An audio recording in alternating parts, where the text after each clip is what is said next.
What if the dead don't always rest in peace? Some mysteries consume those who discover them. In 1820, the Governor of Barbados sealed a family vault with his personal signet ring. 8 months later, they returned to find the untouched seal still intact. But what waited inside defied everything they believed about our world. The Caribbean island of Barbados. Today, a paradise for tourists. But beneath its beauty lies one of history's most documented and unsolved paranormal cases. Unlike ghost stories passed down through generations, the events at the Chase Vault were witnessed by governors, military officers, and clergymen who signed sworn affidavits. Their testimony was that lead coffins weighing hundreds of pounds were repeatedly found in different positions, despite a sealed entrance that showed no signs of tampering. What you're about to witness isn't folklore or legend. It's verified historical record. And before this video ends, you'll have to decide. Do you believe in the rational world you think you know? To understand this mystery, we need to enter the world of early 19th century Barbados, a British colony built on sugar, slavery, and strict social hierarchies. At the center of our story is Thomas Chase, one of the island's wealthiest plantation owners with a reputation for exceptional cruelty, even by colonial standards. Historical records suggest he was particularly brutal toward enslaved people and even his own family members. Some accounts claim he drove one of his daughters to suicide. The Chase Vault itself was cut into the coral limestone of Christchurch Cemetery, a material known for its unique properties. Originally built by the Walron family but never used, the vault was purchased by Thomas Chase in 1808. Its construction was unusual, partly underground with walls over 2 feet thick and a sealed entrance requiring several men to open. This wasn't a simple crypt with a door. It was a sealed chamber that couldn't be entered without significant effort and multiple witnesses. The vault's entrance slab weighed approximately 1,000 pounds and required special equipment to move.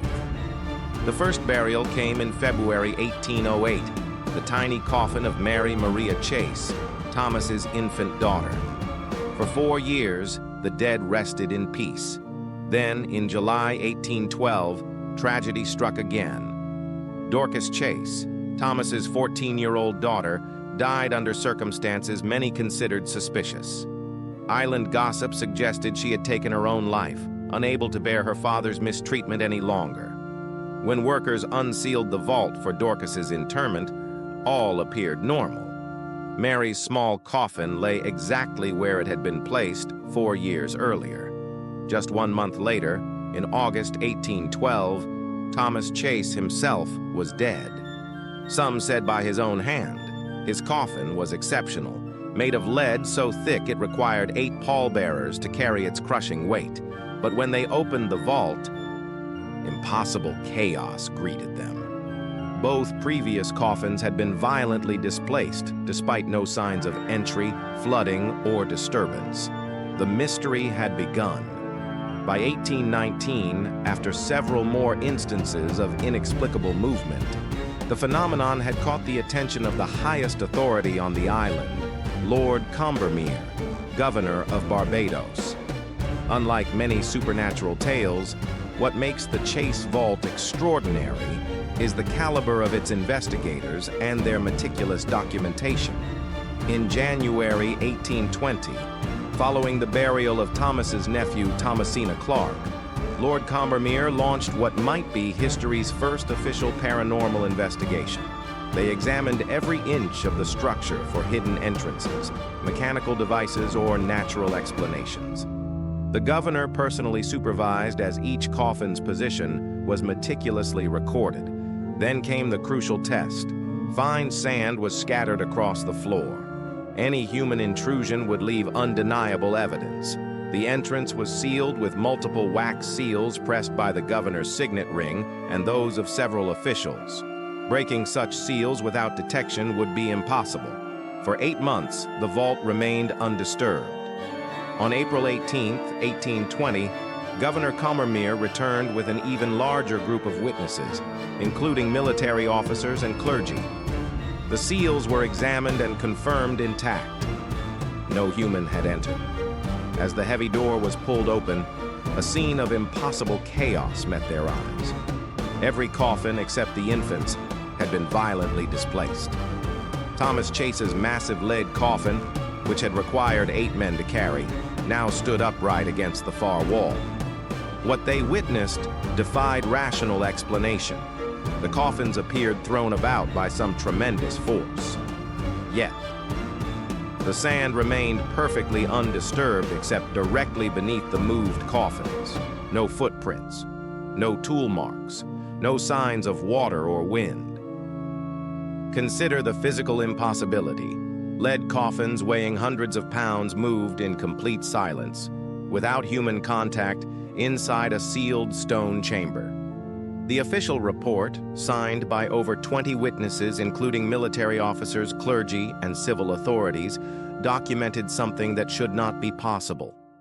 Nathan Lucas, a prominent local official, wrote, "I examined the walls, the arch, and every part of the vault, and found every part old and similar, not the least mark of violence." Faced with the inexplicable, Governor Combermere made an unprecedented decision. Governor Combermere ordered all coffins removed from the vault and reburied separately throughout the cemetery. The Chase vault was left empty and has remained so for over 200 years. Today, visitors to Christ Church Parish can still see the infamous vault, though it stands empty, its door permanently open. What elevates this case above typical ghost stories is its extensive documentation in historical records, scientific journals, and government archives. The Chase Vault is not entirely unique. Similar phenomena have been reported in other locations, though rarely with such distinguished witnesses or documentation. Sir Arthur Conan Doyle, creator of Sherlock Holmes, considered the Chase Vault one of the best authenticated paranormal cases in history. What force could possibly explain the impossible movements within the Chase Vault? Many believe the supernatural explanation is the only one that accounts for all the evidence. Perhaps Thomas Chase, known for his cruelty in life, was condemned to eternal unrest in death. The extraordinary weight of the coffins, particularly Thomas Chase's massive lead casket requiring 8 men to lift, makes any natural explanation seem impossible. Remember, the sand on the floor remained completely undisturbed except directly beneath the coffins themselves. No footprints, no tool marks, no signs of water or flooding.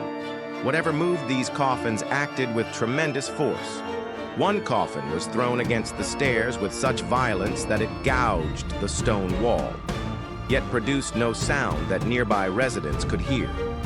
Curiously, throughout all the disturbances, baby Mary's small coffin remained untouched, as if whatever force raged within the vault spared the innocent child. The caliber of witnesses makes this case truly extraordinary.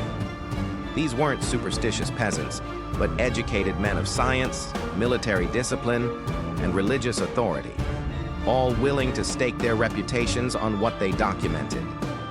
Could the Chase Vault have existed at a unique intersection between our world and something beyond? A place where the veil between life and death grew thin enough for the departed to reach back? What do you believe was behind these inexplicable events? Comment below. Some island residents believe the Chase family carried a curse, perhaps due to Thomas Chase's cruelty toward both the enslaved people under his control and his own family members. The disturbances created such fear that locals refused to approach the cemetery after dark, and stories spread of strange sounds emanating from the vault at night. For Governor Combermere, a military man of rationality and discipline, the experience challenged his entire worldview. His decision to empty the vault permanently speaks volumes about what he believed he witnessed. When workers removed the coffins under the governor's orders, they worked with unusual haste and refused to labor after sunset.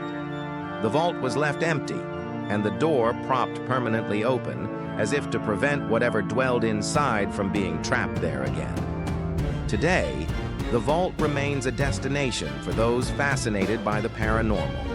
Visitors report cold spots, unexplained equipment malfunctions, and the occasional feeling of being watched. Modern paranormal investigators report unusual equipment failures near the site. Batteries drain inexplicably. Recording devices capture strange anomalies. No family has ever attempted to reuse the Chase Vault since the incidents of 1820. The Moving Coffins of Barbados remain one of history's most compelling paranormal cases, a haunting reminder that some phenomena exist beyond our understanding. What makes the Chase Vault extraordinary isn't just the phenomenon itself, but the quality of its witnesses and documentation. This wasn't folklore or superstition, but recorded history. Perhaps some souls are simply too troubled to rest peacefully. 2 centuries later, no scientific explanation adequately accounts for all aspects of this case. For every rational theory proposed, the original evidence poses troubling questions.